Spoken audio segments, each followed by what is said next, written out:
My name's Jeb Gerald, and today I'm going to show you how you can save up to 60%, maybe even more, on your taxes in retirement. Let's jump right in.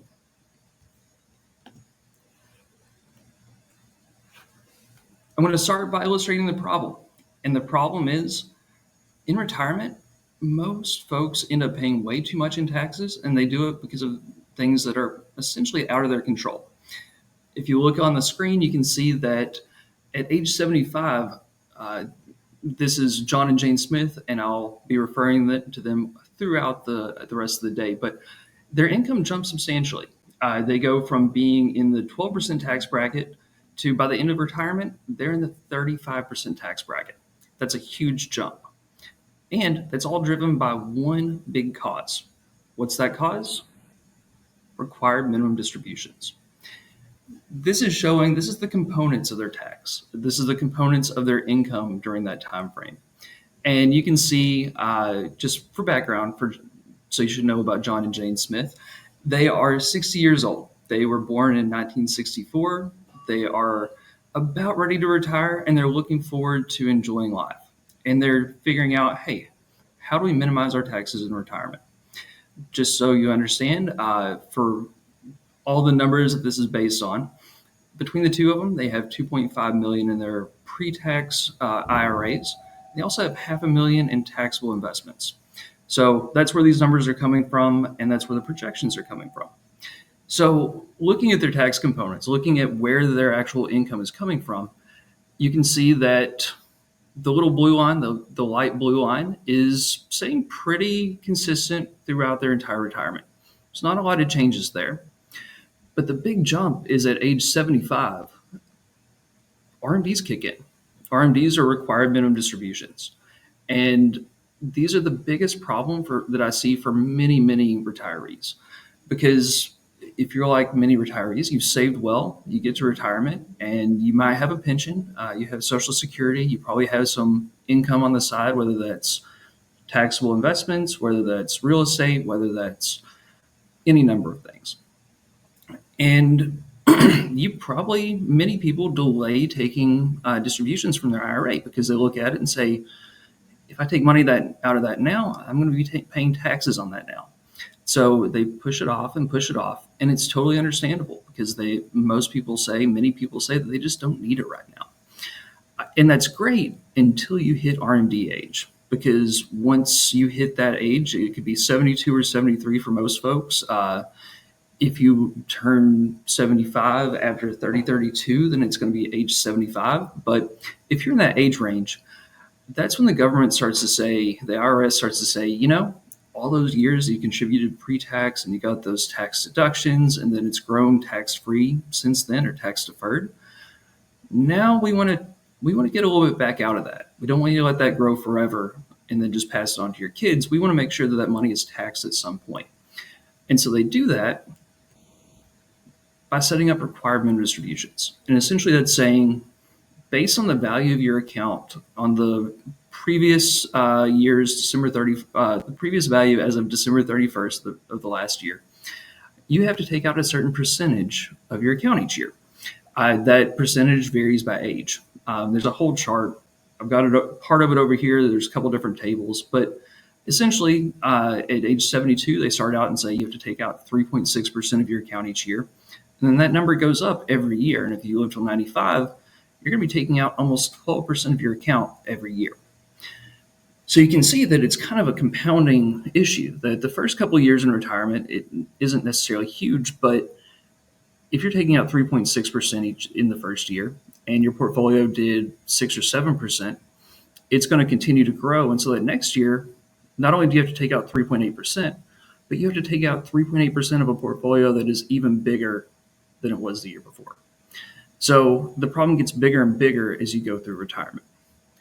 Today, what I'm going to be showing you is 5 different strategies, and they're really going to be coming down to how do you minimize these RMDs? How do you get ahead of it? And how do you get that money out at a lower rate?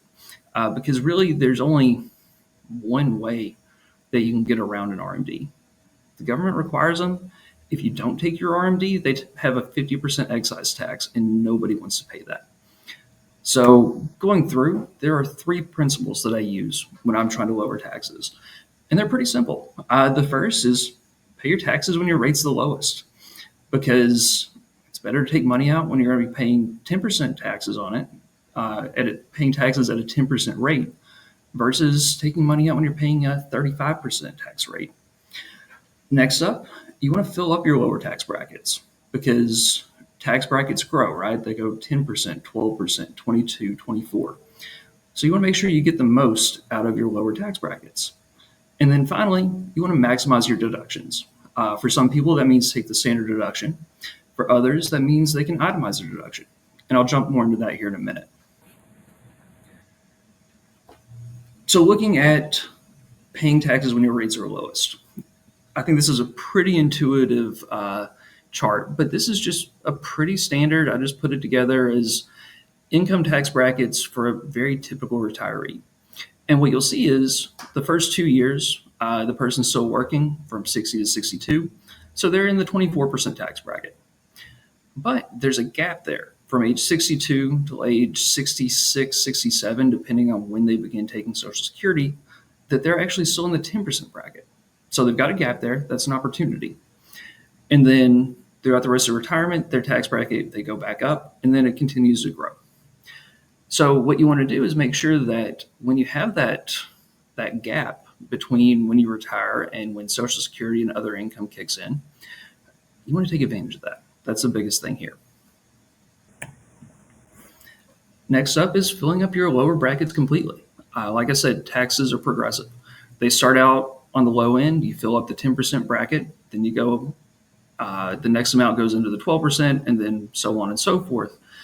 And so if you can fill up those lower brackets, you're essentially locking in that lower rate. What I mean by this is if you think that you're going to be in the 24% bracket in the future, or the 32 or the 35, but right now you're in the 10% bracket, then it probably makes sense to think about, hey, do I want to go ahead and fill up that 12% bracket and just lock in that 12% rate as opposed to paying 22 or 24 on down the road? So these are the 2024 brackets. On the left is single, on the right is married. You can see the 10% bracket's pretty small. It only goes up to 23,200. But then the 12% bracket's a little bit bigger. That goes all the way up to 94,000. 22% bracket goes up to 200,000. So what I've found is with a lot of retirees, we're able to keep them. Most of them can stay within the 12% bracket, and occasionally we have to bump into the 22%, but it's usually going to be somewhere in there for their top marginal tax rate. And then the standard deduction. Well, maximizing your deductions in general.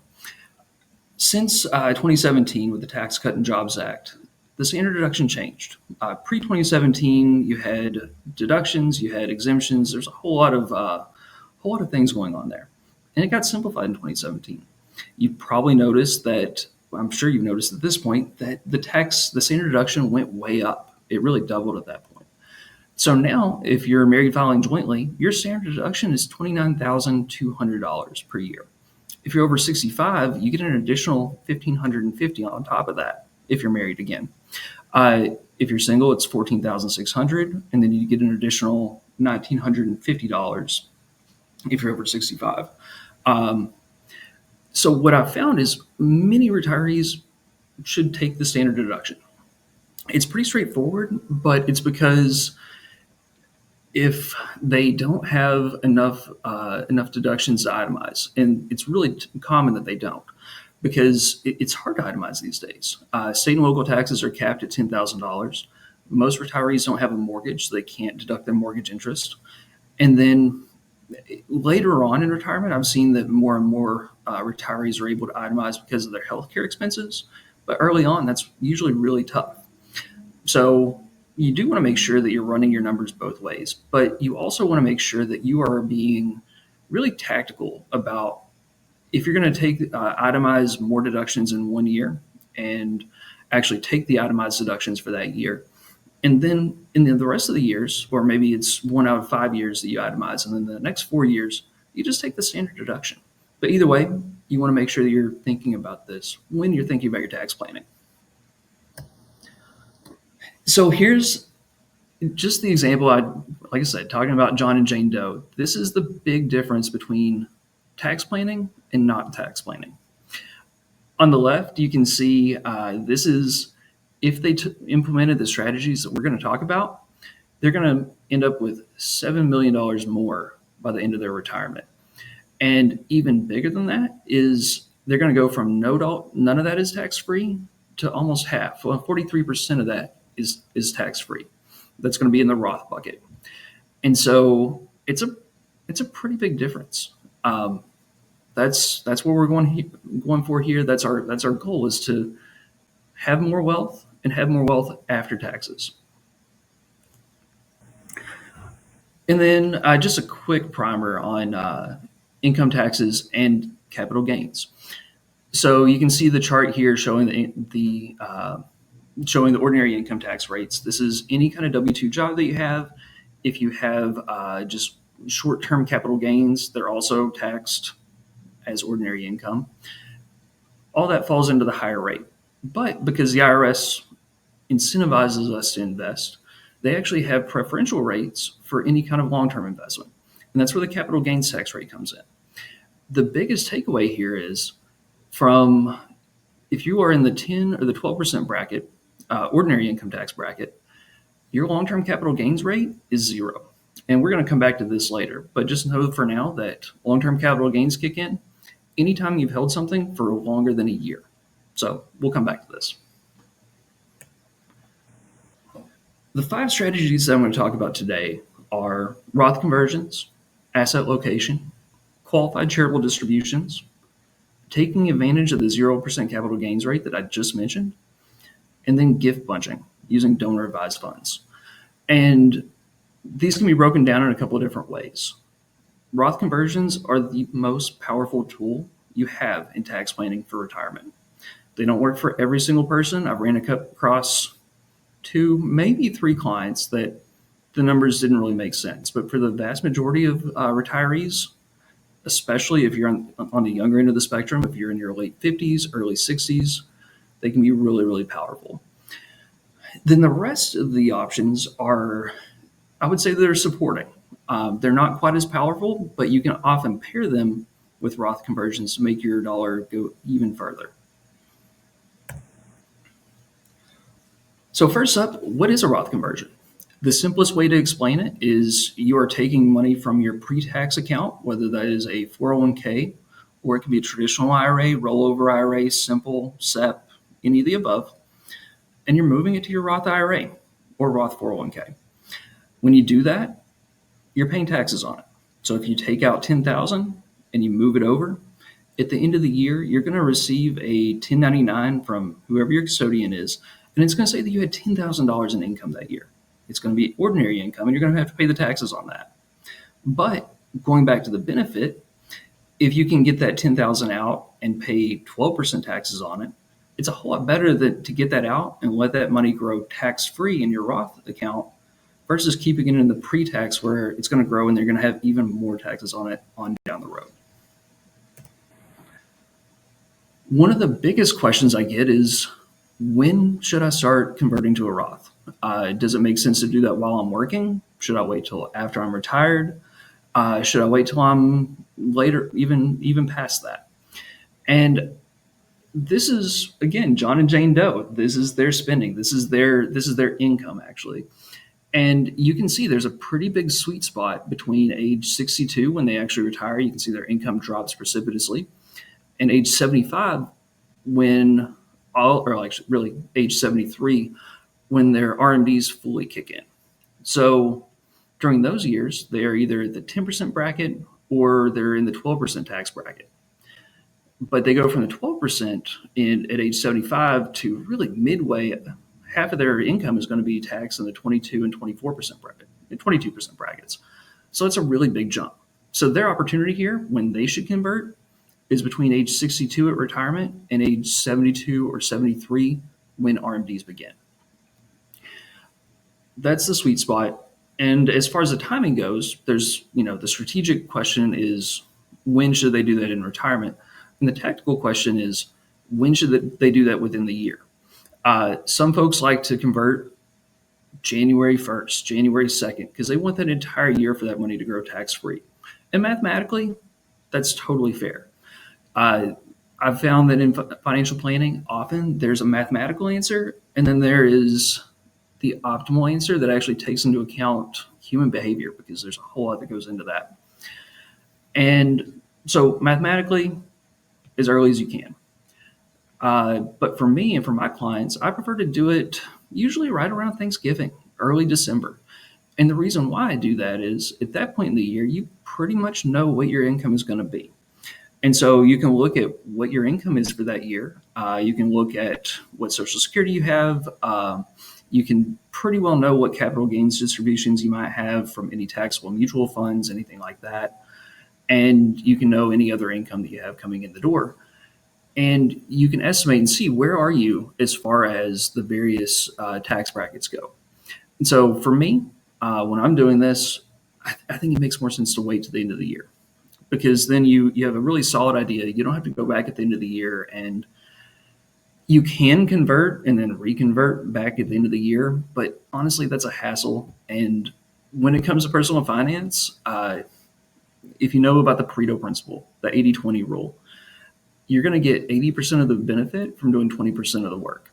And in this case, it kind of fits. Wait till the end of the year, and you're probably not going to be 100% optimized, but it's so much less work to wait, know your income, know how much you can convert based on that, and then do it, and you're happy, and it's good.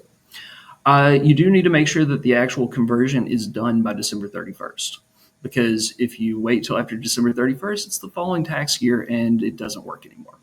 Or you just need to convert for the next year. So don't call your advisor or your custodian on December 27th and say, hey, I need to convert X amount.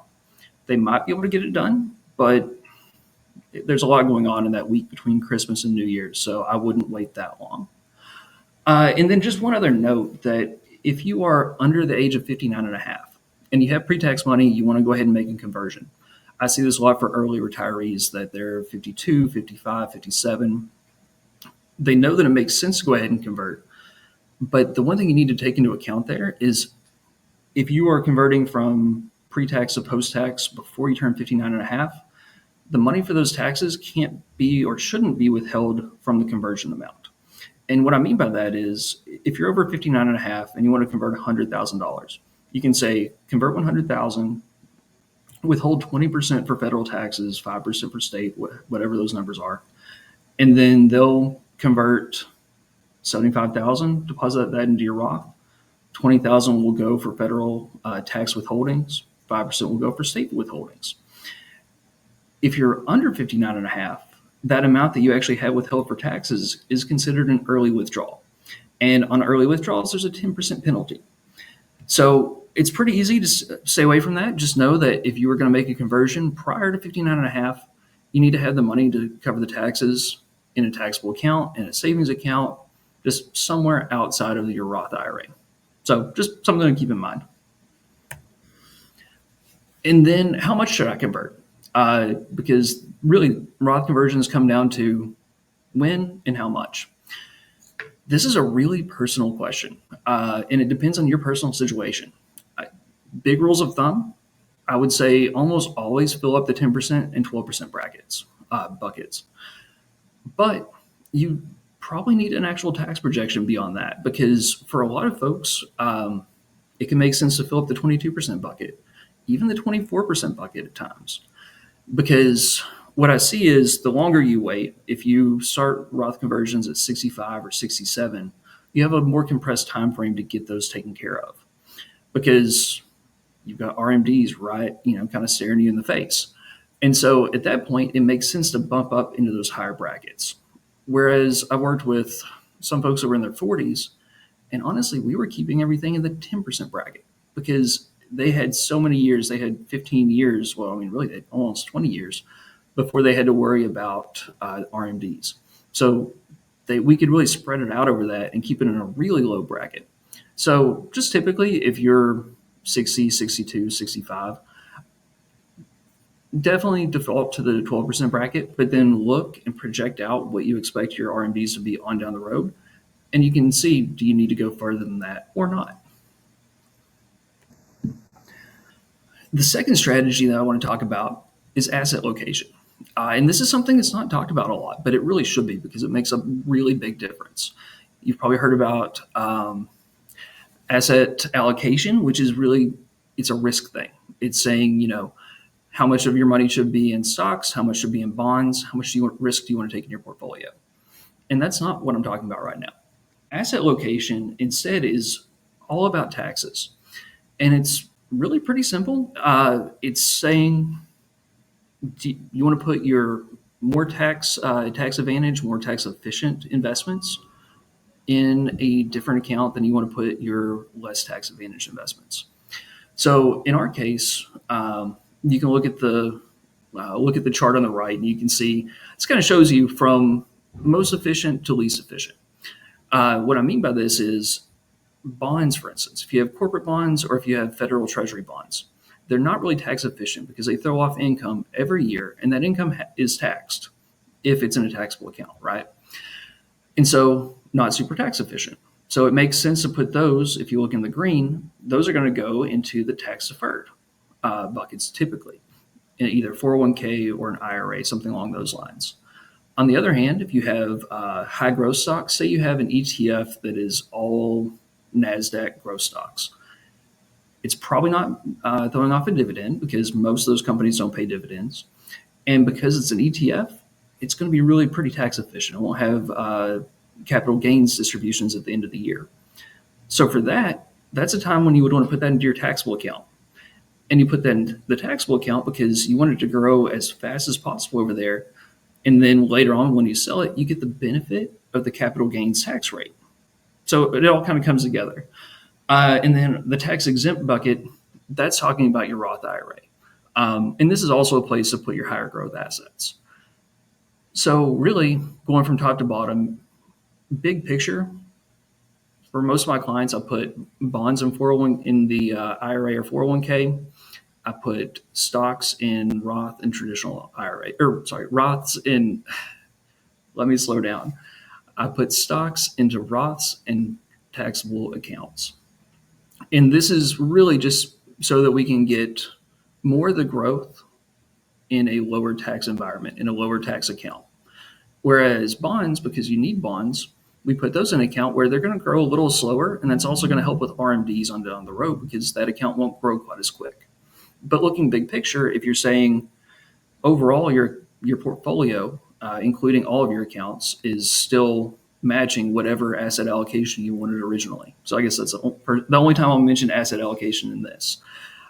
You just spread it around a little bit differently. So know that if you have one account that is all equities and you have another account that is all bonds, they're not going to perform the same. Don't be surprised if you take this advice and you go put it into place and you look at your accounts and you say, well, why is my taxable account doing so much better than my IRA? That's why, because you want it to do better than your IRA.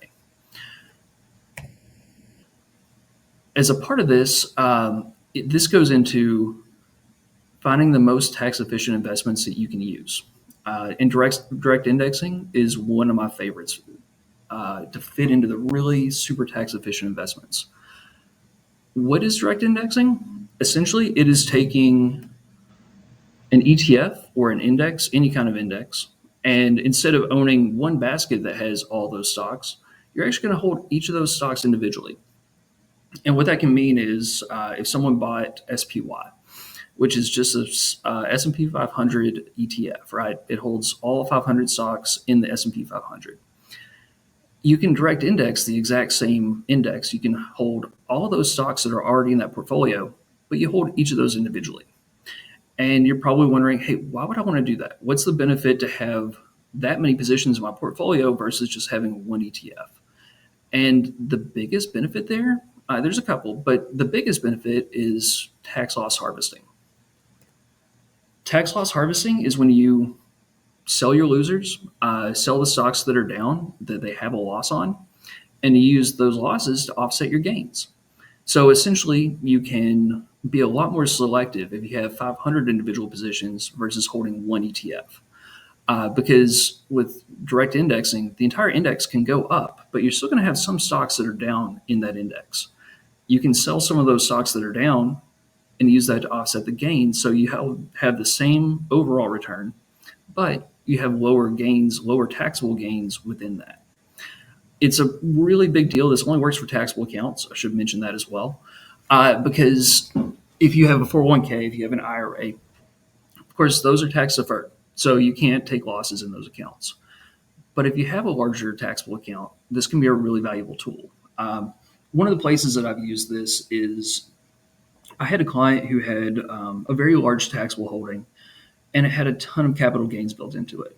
He had bought these holdings years and years ago. They had grown for 30 years. They did really well. And now he's looking at them and saying, hey, I'd like to be able to sell some of those, but I can't because they've got 80% gains built into them. And so what we did is we took some of the taxable money that he had elsewhere, put that into the direct indexing.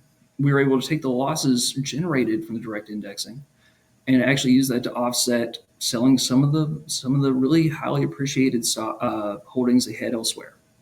And that was a way for us to minimize the overall taxes, free up some of that cash, and make sure that his overall portfolio still stayed really balanced and still stayed invested in the way that it needed to be. The third thing I want to talk about is qualified charitable distributions. I said earlier that there's only one way to get around RMDs, and this is that. Qualified charitable distribution, I'm going to say QCD because it's way less of a tongue twister, but a QCD is just a way of essentially writing a check from your IRA directly to a charity. And you can only do this once you turn 70 and a half. So if you're under that age, just hold on for now. You're not quite there yet. But the benefit to you, if you use a QCD, is that money counts towards your RMD for the year. And so if you're already making gifts, one of the places where I've seen this really, really helpful is retirees they've been giving to their church for years. Every year they tithe, they give X amount of money. And in the past, they were able to actually itemize their deductions. So they would write a check, they would send that check in, get the deduction, use that to itemize on their taxes at the end of the year. But again, going back to the standard deduction, in retirement, many folks can't itemize. So they were still giving the exact same amount, but they weren't getting any tax benefit from it. And to be fair, we don't give to charities for the tax benefit, or very, very rarely does that happen. We give because we want to make a difference. We want to have an impact. And that's the most important part. But I'd be remiss if I said just ignore the potential tax benefits. In this case, you give the gift, they were able to give the gift directly from their IRAs that lowered their RMD for the year. And then they didn't have to itemize because it actually offsets your income before it even gets onto your 1040. So you don't have to itemize, but it's like you're getting the deduction and you're lowering your RMD for the year. It's a win-win all around. And really, it's super simple to implement. All you do is you call up your custodian, whether that's Fidelity, Vanguard, Schwab, whoever that is, or you call up your advisor and say, hey, I want to make a QCD to XYZ organization. They're going to get the address. They're going to get the legal name. You probably have to sign a form to say that you want it to be done, but you do that and they cut the check and they send the check directly to the organization. It's a super simple process. I do want to mention that one of the issues that I ran into with QCDs is when custodians cut the check, often it shows from the custodian. It doesn't actually show who the check is from. So if you do this, make sure that they put on the memo line what your name is, who it's coming from, or if you want it to be directed to any specific program, anything like that. Because otherwise, you won't get a receipt from the organization at the end of the year because they just received a check and they won't know who it's from. So just make sure your name's on the memo line. But this is all the benefits that I just talked about and how it actually works out. This is eligibility. The biggest thing is, are you 70 and a half? If you aren't, you got to wait for a couple of years. If you are, okay, awesome. If you're still working and you're still receiving employer contributions through a simple or a 401k or a SEP, you also have to wait until you're done with that. And then finally, if you're making a QCD, it has to go to an eligible 501c3. And so you can't direct the gift to a donor advised fund or a private foundation. I wish you could fund a donor advised fund this way, but the IRS says that's not allowed. So in this case, as long as it's going to a charity, you're good to go. This is just a really quick case study. I'm not going to go too far into this, but the biggest difference here is if John is giving the exact same amount, but he gives it as a QCD as opposed to just writing a check, he ends up saving $10,514 in taxes per year. That drops his effective tax rate by 3.5%, 3.6%. It's a pretty big difference for making no other changes. Next up is a 0% capital gains rate. And I already touched on this earlier, that if you stay within the 10 or 12% tax brackets, you have no long-term capital gains. The way this works and the way where I see this as being really beneficial is I have a couple clients. I'll just give a quick story on it. I have a couple clients who have, again, significant holdings. Their actual taxable income is super low. They're retired. They're just living on their investments at this point. And they have really pretty high gains that are built into those investments because they've done well. And they're sitting on them. And the question is, again, do we sell? Do we hold? We don't want to pay taxes on them. And then with this specific client, we also have to take into account that they're receiving ACA credits because that's covering their health care until they turn 65. So we have to take into account that we don't want to push them above a certain income number. What we decided on was, hey, let's just make sure that we're liquidating, that we're selling enough to keep you within that 12% tax bracket each year. So for this year, we were keeping them at $94,500. And that's going to free up some of that cash. And honestly, you can sell, realize those gains at the 0% tax rate, and you can immediately reinvest them, even if you're reinvesting into the exact same thing. And you're probably thinking you can't do that in tax loss harvesting. And you're absolutely right. That runs into a wash sale rule. There's a whole big hullabaloo going on around that. You can't do it. But when you're realizing gains, you can. So even if you like a fund, but at the end of the year you have some extra room within your tax bracket, it can make sense to sell that, immediately rebuy it, because what you're doing there is you're going to raise your basis. And when you raise your basis, that lowers the amount of taxes that you're going to pay in the future when you actually sell it and you want to use those funds. So how it works, it's pretty straightforward. You have your income when you're actually filling out your 1040. Your ordinary income goes on first, and then they stack your long-term capital gains on top of that. And so if you have, 18,000 in ordinary income, and then another 11,000 on top of that, or I'm sorry, another 1732 on top of that, it's going to push you up to 11,550. From there, you've got the long-term capital gains bracket, and that's going to give you another 44,000. And this is a couple years ago, so these numbers aren't exact for the moment, but that's another 44,000 that you can that this person could realize and still stay within that bracket. They do have a little bit of a jump if you push over into that next bracket on capital gains. Just the amount that goes over is going to be taxed at 15%. And so even then, that 15%, if you went over by, say you went over by $100, your math was just a little bit off, there were some dividends, whatever that is, you don't have to worry that the full amount is going to be taxed at the higher rate. That's something I hear pretty often. And in reality, the only part that's going to be taxed at the higher rate is the amount that went over. So just keep that in mind. So again, why should you take advantage of this? Diversification. If you have those taxable stocks, taxable bonds, mutual funds, whatever it is, and you either want to diversify from one to something else, you want to raise your basis, this is a great way of doing that. And then also, if you're in an expensive fund, I've seen this with folks who bought into mutual funds, specific mutual funds 20, 30 years ago. And over that time, the mutual fund, 30 years ago, it was a solid fund, no worries. But now they're thinking, hey, this is pretty expensive. It's charging me 0.5%, 0.75% per year just in the internal expenses there. So you can Sell out of that, reinvest into the direct indexing that I talked about earlier. It could be into an ETF, whatever you want to do, but you're doing that by minimizing the taxes along the way. And then the last strategy that I want to talk about today is it's actually kind of two strategies, but it's gift bunching, but you doing that by using a donor advised fund. So first, I want to explain what a donor advised fund is. And essentially, it's a charitable bank account. That's just the easiest way I can describe it. And what you do is you, as the donor, give money to the donor advised fund. When you give that money to the donor advised fund, you get the deduction, just like you gave money to a regular charity. The difference is the donor advised fund isn't really charity. Legally, it is, but it's not an operating charity. The money sits there. It can be invested. It can sit in cash, whatever. But while it sits there, you're able to actually direct donations to go to whatever charity you want.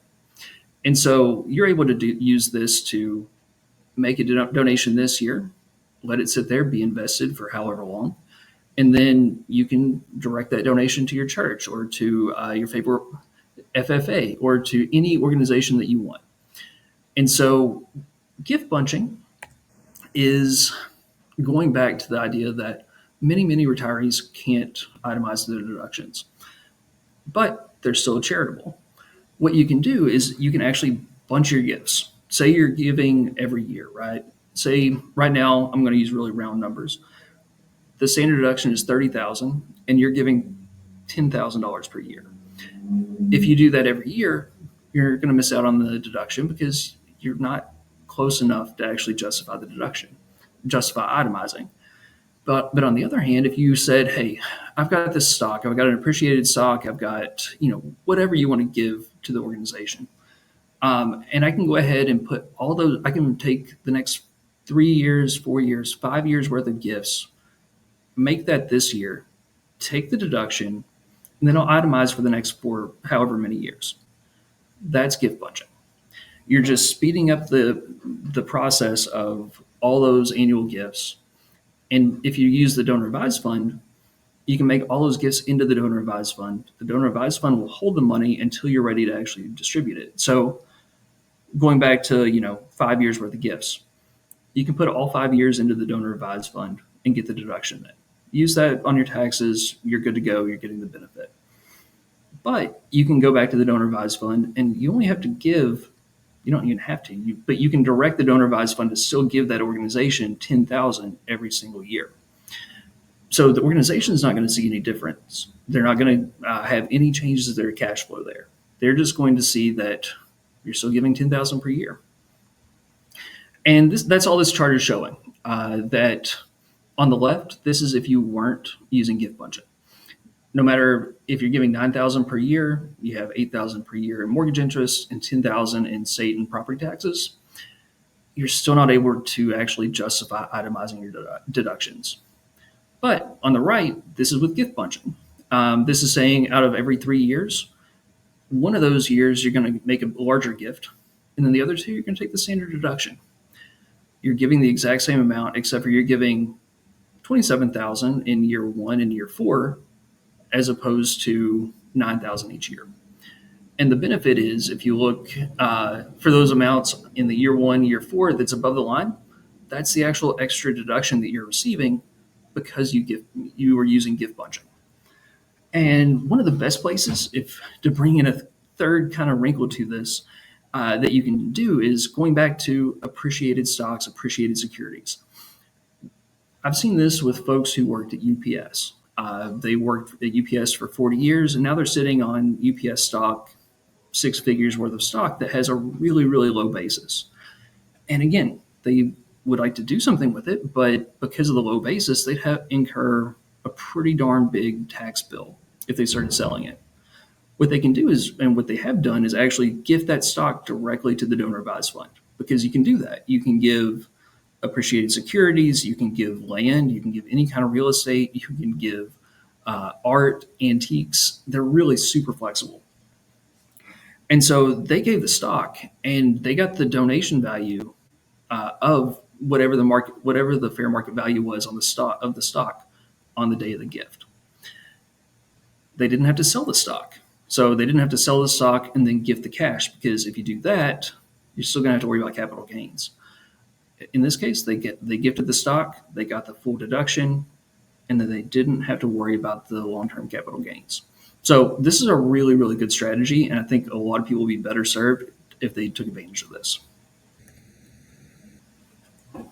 This is just talking about the order in which you withdraw from your accounts, because I get this one a lot. Once you retire, all of a sudden you go from getting a paycheck to thinking about, how do I recreate my paycheck? And the first part of that is once you kick in Social Security, and I'm a little bit different than most. I recommend that when you're looking at Social Security, take it as early as possible. Take it as early as you're actually retired, because we're not guaranteed tomorrow. You can start Social Security at 62, and yes, I recognize, and I have to mention that Social Security does grow with age. You hear this all the time, that it's going to grow 6, 7, 8% per year every year until you hit age 70. And that's totally true. But the corollary to that is not everyone even makes it to 70. And beyond that, if you wait from 62 to age 70, you have to live to 82 before you even break even. So if you have genetics on your side and you feel really good about your chances, more power to you. It's totally fine. But this goes back to what I mentioned earlier about the difference between 100% optimizing and finding the mathematically best answer, and then finding what's the best answer for most people. And then the other part to that is the value of a dollar at 62 is honestly way bigger than it's going to be at age 82, 85. What I mean by that is at age 62, most folks are they're still going hard. They're getting out, they're enjoying life, they're spending time with their grandkids, they're just enjoying things. But then once you get into your 80s, we all slow down. For many, many people, 70s can still be pretty fast. They're still doing a whole lot, but almost everyone slows down in their 80s. So again, these are the reasons why I tell my clients, unless there's a reason not to, take Social Security early. But that's the basis of your spending. After that, I typically look to taxable accounts. Again, long-term capital gains, we can take money out at lower rates and give them the income that they need. After that, we look at traditional IRAs, because we want to try to get that money out earlier versus later. And then the last account that I typically reach into when I'm planning for withdrawals is Roth IRAs. And the reason why I wait is that money's growing tax-free. I want that tax-free growth as long as I can get it. So I keep pushing that out, and that's the last account that we touch. You can combine some of these strategies. And they actually work a lot better if you combine them. Some of the biggest options are gift bunching, and then combining that with a Roth IRA, with a Roth conversion. And so what you're doing here is you're going to gift bunch in a year, like we just talked about. You're going to take the higher deduction, and then whatever that amount is that goes over the standard deduction, you just use that amount to convert Roth IRA money. It might not be huge, but over time it adds up. Likewise, if you are over 70 and a half, you can use QCDs to keep your overall taxable income low, and then you can use that time to actually realize gains in the 0% capital gains bracket. So again, you're just kind of looking at these strategies and saying, hey, I've got all these tools in the toolbox. How do I use those to build the best strategy possible for my personal situation? And when you're actually looking at building your strategy, I'll be honest, there's a lot of moving parts. You have the toolbox, and I've talked about 5 different tools within it. But the biggest, hardest thing is projecting what's your income going to be in the future, what are your asset levels, even things like what will Social Security be or what will tax rates be. And that's why I recommend, honestly, tax planning software. I use Right Capital. I don't think they have a commercial version, but you can do it in Excel. That also works. And either way, using some sort of software that has a pretty good ability to project those things out, and even projecting out what's the growth of your assets going to look like. Because if you say, hey, my traditional IRA is going to grow at 3% per year versus going to grow at 7 or 8, 9% per year, that's going to give you a very, very different result over the course of 30 years. So This is one of those places where I would say work with an advisor, work with a tax planner to figure out what your individual situation looks like. And now it is 12:47. I've got 12 more minutes. It's question and answer time. If you have any questions, drop them in the box, and I will do my very best to answer them.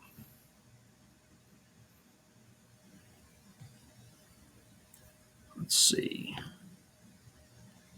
Mark, yes, there will be a replay available.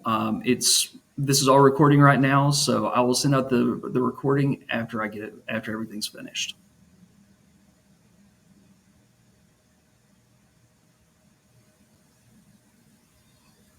And any other questions? If not, then I'll go to my last slide and we'll go from there.